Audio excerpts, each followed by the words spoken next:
కాంగ్రెస్ని విభేదించి సొంతగా పోటీ చేయడానికి సిద్ధపడిందంటే ఏంటి అర్థం అక్కడ? మరి వ్యతిరేకం ఇంకోటి కాంగ్రెస్ అన్యాయం చేసినట్టే కదా.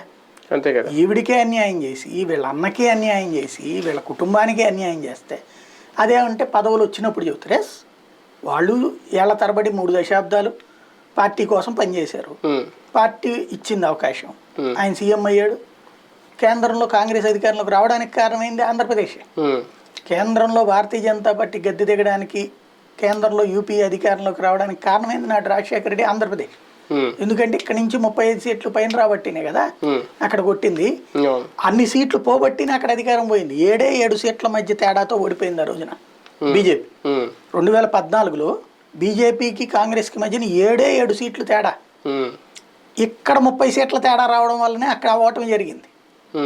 కాంగ్రెస్ ఇక్కడ గెలవడం వల్లనే, ఇక్కడికి చంద్రబాబు నాయుడు ఓడిపోవడం వల్లనే జరిగింది అది. కాబట్టి అలాంటి లెక్క అది. ఆ తర్వాతన రెండోసారి తన సొంత నిర్ణయంతోనే కాంగ్రెస్ పార్టీని అధికారంలోకి తీసుకొచ్చాడు, అదే రాజశేఖర్.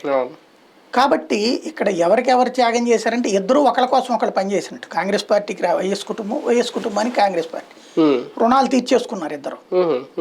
ఇప్పుడు బయటకు వచ్చిన తర్వాత కథ నడుస్తున్నది. ఇక్కడ పాయింట్ ఏంటంటే ఆ రాజశేఖర రెడ్డి మరణం తర్వాత కుటుంబానికి ఏం చేసింది కాంగ్రెస్ పార్టీ?